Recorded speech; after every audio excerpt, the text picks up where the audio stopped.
بسم اللہ الرحمن الرحیم۔ ہدایہ اول کا سبق ہے۔ عبارت دیکھ لیجئے، وَلَيْسَ عَلَى الْمَرْأَةِ أَن تَنْقُضَ ضَفَائِرَهَا فِي الْغُسْلِ إِذَا بَلَغَ الْمَاءُ أُصُولَ الشَّعْرِ لِقَوْلِهِ عَلَيْهِ السَّلَامُ لِأُمِّ سَلَمَةَ رضی اللہ عنہا أما يكفيك إذا بلغ الماء أصول شعرك وليس عليها بل ذوائبها هو الصحيح لما فيه من الحرج بخلاف اللحية لأنه لا حرج في إيصاء الماء إلى أثنائها۔ یہاں تک اس عبارت کی پہلے وضاحت کرتے ہیں۔ وَلَيْسَ عَلَى الْمَرْأَةِ، اور عورت کے لیے لازم نہیں ہے، أَن تَنْقُضَ ضَفَائِرَهَا، کہ وہ اپنی مینڈیوں کو کھول لے، فی الغسل، غسل میں، اذا بلغ الماء اصول الشعر، جب کہ پانی بالوں کی جڑ کو پہنچتا ہو۔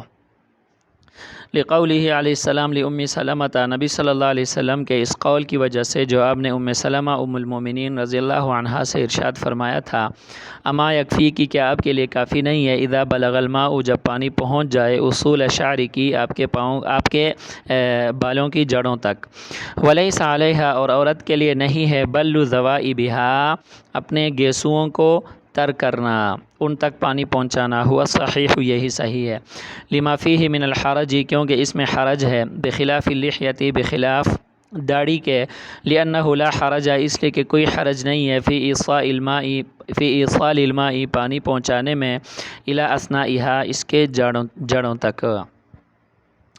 اچھا جی، یہاں پہ ایک مسئلہ تو یہ ہے کہ اگر کسی عورت نے مینڈیاں بنائی ہوں تو اگر ان کے اصول تک، ان کے جڑوں تک پانی پہنچتا ہے تو پھر ان کو عورت جو ہے نا وہ نہیں کھولے گی، مینڈیوں کو نہیں کھولے گی۔ سمجھ میں آ گئی کہ نہیں آئی؟ صاحب ہدایہ نے یہاں پر یہ مسئلہ بیان فرمایا اور اس کے لیے انہوں نے دلیل بھی پیش فرمائی۔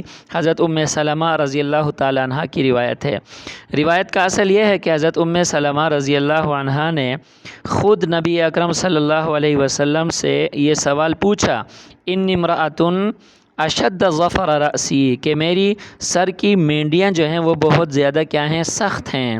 سمجھ میں آ گئی کہ نہیں ہے؟ سخت کر کے وہ مینڈیاں جو بنائی جاتے ہیں، بالوں کو جو کیا کہتے ہیں اس کو، بٹے ہوئے جو بال ہوتے ہیں ان کو اس انداز میں بنا دیا جاتا ہے، اور سر سے جو ہے نا ان کی ابتدا ہوتی ہے، سر کے بالوں سے ان کی ابتدا ہوتی ہے۔ تو اس لیے فرمایا کہ نبی صلی اللہ علیہ وسلم نے ارشاد فرمایا کہ اگر پانی بالوں کے جڑوں تک پہنچتا ہے تو پھر مینڈیوں کو کھولنا ضروری نہیں ہے، آپ کے لیے یہ کافی ہے۔ سمجھ میں آ گئی کہ نہیں آئی؟ لیکن صاحب فتح القدیر رحمہ اللہ نے لکھا ہے کہ اس میں اختلاف ہے مشائخ کا اور علماء کا کہ یہ ضفائر کو کھولنا چاہیے یا نہیں چاہیے۔ صاحب فتح القدیر نے فرمایا ہے کہ احتیاط اسی میں ہے کہ ضفائر کو جو ہے نا وہ کیا کیا جائے، کھولا جائے، کیونکہ دیکھیں نا یہ غسل ایسی چیز نہیں ہے کہ بار بار اس کی ضرورت ہوتی ہو، کبھی کبھار اس کی ضرورت پڑتی ہے، تو لہٰذا اس میں مینڈیوں کو کھولنا یہ حرج میں نہیں آتا ہے، حرج نہیں ہے اس میں۔ سمجھ میں آ گئی کہ نہیں؟ اگر وضو کی طرح جو ہے نا وہ 5 وقت جب بھی نماز کے لیے وضو کریں تو ضفائر کو کھولنے کا اگر اس میں حکم ہوتا، ٹھیک ہے، اس میں ایک حرج اور تنگی ہوتی، لیکن غسل کی ضرورت اور حاجت کبھی کبھار ہوتی ہے، تو لہٰذا اس میں مینڈیوں کو کھولنا، صاحب فتح القدیر نے لکھا ہے، والاحتیاط الوجوب، احتیاط اسی میں ہے کہ مینڈیوں کو کھولنا غسل میں واجب قرار دیا جائے تاکہ پانی بالوں کی جڑوں تک کیا ہو جائے، پہنچنا متیقن ہو جائے۔ اور خاص کر ہمارے زمانے کے اعتبار سے کہ یہاں پر سہولیات بھی اسی قدر جو ہے نا وہ کیا ہیں، زیادہ ہیں، اور کوئی مشکل بھی نہیں ہے، اور ہمارے زمانے کے لوگ تساہل پسندی کا بھی شکار ہو چکے ہیں کہ اگر ان کو اس بات کی اجازت دی جائے تو وہ بالکل مینڈیوں کو نہ کھول کر اس بات سے بے پرواہ ہو کر اگر کوئی خاتون غسل کرے کہ پانی جو ہے نا وہ جڑوں تک پہنچ رہا ہے یا نہیں پہنچ رہا، اس بات کی اگر پرواہ نہ کی جائے تو ہو سکتا ہے کہ پانی بالوں کی جڑوں تک نہ پہنچ جائے اور غسل ہی نہ ہو جائے۔ تو لہٰذا صاحب فتح القدیر کے فتویٰ کے مطابق مینڈیوں کو کھولنا وہ کیا ہے، ضروری ہے ہمارے زمانے کے اعتبار سے۔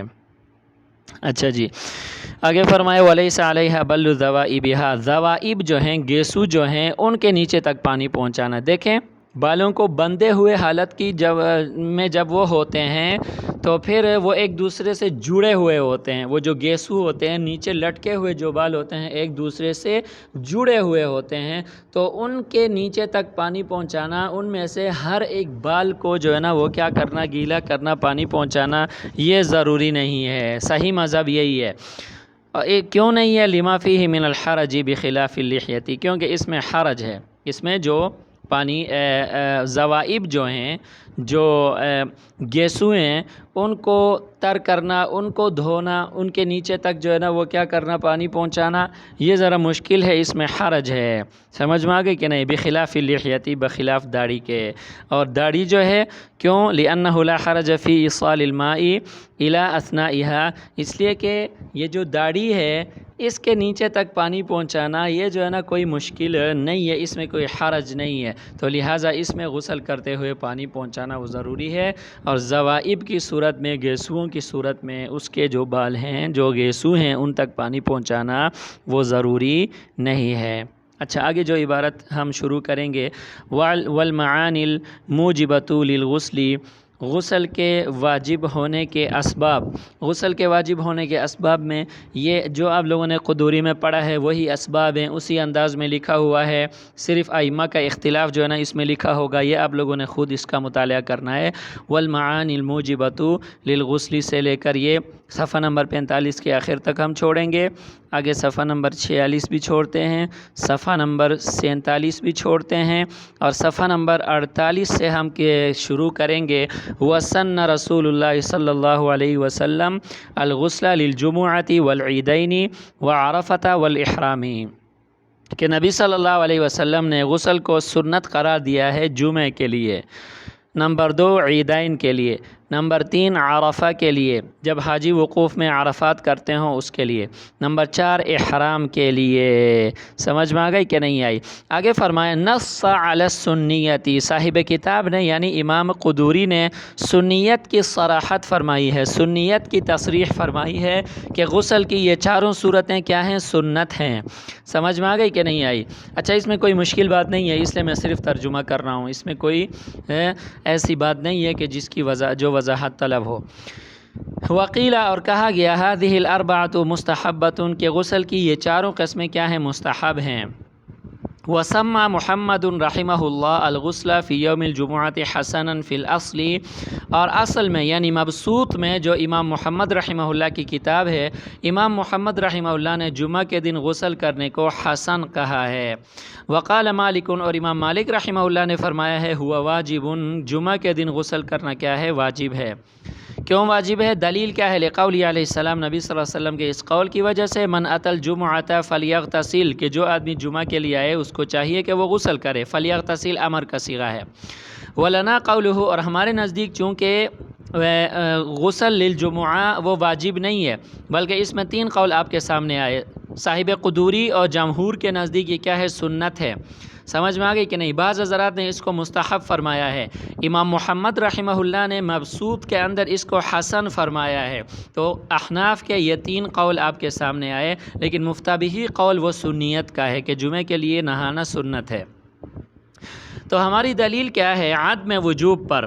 عدم وجوب پر دلیل یہ ہے, من توضأ یوم الجمعۃ فیہا فبہا ونعمت, کہ جو آدمی جمعہ کے لیے وضو کرے تو وہ کیا ہے؟ اچھا ہے اور بہتر ہے. ومن اغتسل فهو افضل, اور جس نے غسل بھی کیا تو یہ کیا ہے؟ افضل ہے. دیکھیں, غسل للجمعہ اگر واجب ہوتا تو پھر اختیار نہیں دیا جاتا, یہاں پر اختیار دیا گیا ہے, اور یہ اختیار دینا اس کے عدم وجوب کی کیا ہے؟ دلیل ہے. اب جو دلیل امام مالک نے پیش کی ہے اس کا کیا کریں گے؟ وبہذا سے اس کا جواب دیا, وبہذا یحمل علی ما رواہ علی الاستحباب, امام مالک رحمہ اللہ نے جو دلیل دی ہے اس کو استحباب پر محمول کریں گے. اچھا, امام مالک رحمہ اللہ کا جو مذہب ہے غسل للجمعہ کے حوالے سے, اہل ظواہر کا بھی یہی مذہب ہے کہ وہ بھی کس کے؟ وجوب کے قائل ہیں. سمجھ میں آ گئی کہ نہیں آئی؟ کہ اس کو کیا کریں گے؟ استحباب پر محمول کریں گے, کہ وہاں فلیغتسل کا جو امر ہے وہ کس کے لیے ہے؟ استحباب کے لیے ہے, وجوب کے لیے نہیں ہے. او علی النسخ, یا اس کو نسخ پر کیا کریں گے؟ محمول کریں گے, یعنی ابتدا میں غسل للجمعہ واجب تھا, بعد میں یہ کیا ہو گیا؟ منسوخ ہو گیا. سمجھ میں آئی بیٹا؟ اچھا، اب عند الاحناف یہ بات تو کنفرم ہو گئی کہ غسل الجمعہ جو ہے نا وہ کیا ہے، سنت ہے۔ اب آیا یہ جمعہ کے دن کے لیے ہے یا جمعہ کی نماز کے لیے ہے، اس میں اختلاف ہو گیا۔ ثم هذا الغسل للصلاۃ، پھر یہ غسل للصلاۃ ہے عند ابی یوسف، امام ابو یوسف رحمہ اللہ کے نزدیک، وہ صحیح، اور صحیح اور مفتابی مذہب بھی یہی ہے۔ سمجھ میں آ گئی کہ نہیں؟ دیکھیں، آدمی غسل جو جمعہ کے دن کرتا ہے وہ کس کے لیے کرے؟ جمعہ کی نماز کے لیے کرے۔ دیکھیں نا، آدمی نے صبح جو ہے نا اس نے کیا کر لیا، دن کی جب ابتدا ہوئی طلوع فجر کے ساتھ ہی اس نے کیا کر لیا، نہا لیا، تو جمعہ کے دن نہانا تو ثابت ہو گیا۔ لیکن آگے اگر اس نے وضو توڑ دیا اور جمعہ کی نماز کے لیے اس نے صرف وضو کر کے نماز پڑھی، تو یہ سنت امام ابو یوسف رحمہ اللہ کے نزدیک ادا نہ ہوئی، کیونکہ امام ابو یوسف رحمہ اللہ کے نزدیک غسل جو ہے وہ کس کے لیے ہے؟ نماز جمعہ کے لیے ہے۔ لزیادت فضیلتها، اس کی فضیلت کی زیادہ ہونے کی وجہ سے، علی الوقت، وقت پر۔ اچھا، و اختصاص الطہارت بہا، اور اس کے ذریعے سے اختصاص طہارت کے لیے۔ سمجھ میں آ گئی کہ نہیں آئی؟ کہ دیکھیں نا، جمعے کے وقت کے لیے، اور جمعے کے وقت میں طہارت کو حاصل کرنے کے لیے، کیونکہ جمعے کے دن کے لیے طہارت شرط نہیں ہے، جمعے کی نماز کے لیے طہارت کیا ہے؟ شرط ہے۔ سمجھ میں آ گئی کہ نہیں آئی؟ وفیہ خلاف الحسنی، حسن ابن زیاد کا جو ہے نا اس میں کیا ہے؟ اختلاف ہے۔ ان کے نزدیک یہ کس کے لیے ہے؟ جمعے کے دن کے لیے ہے۔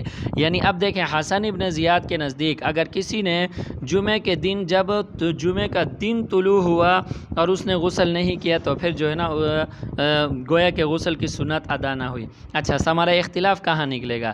ثمرہ اختلاف یہاں نکلے گا کہ ایک آدمی نے جمعے کے دن طلوع فجر کے ساتھ اس نے غسل کیا اور اسی غسل سے اس نے جمعے کی نماز بھی پڑھ لی، تو امام ابو یوسف اور حسن ابن زیاد دونوں کے نزدیک جو ہے نا کیا ہو گیا؟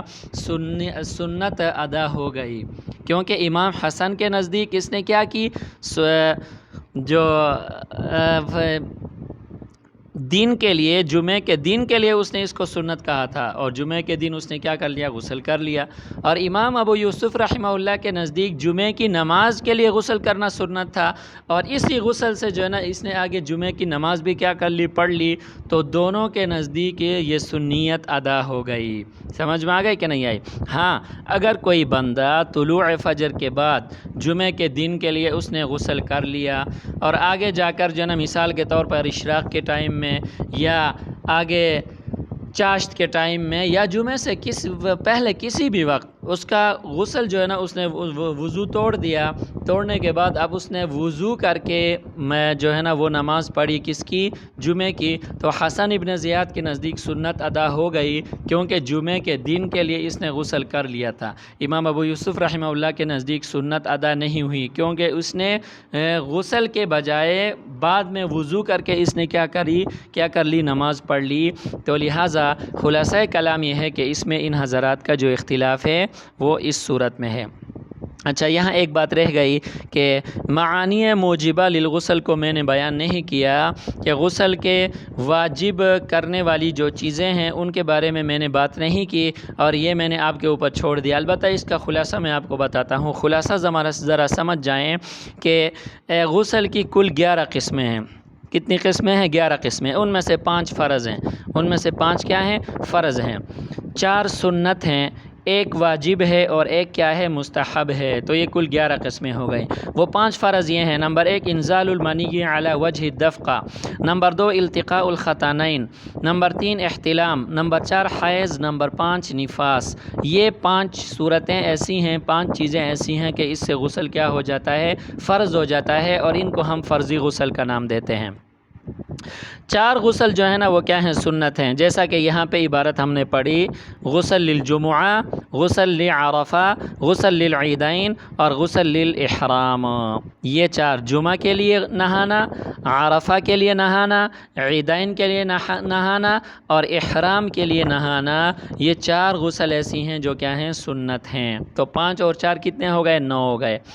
ایک غسل واجب ہے، میت کو جو نہایا جاتا ہے، غسل میت جسے کہا جاتا ہے، یہ کیا ہے؟ واجب ہے۔ تو کتنا ہو گئے؟ 10 ہو گئے۔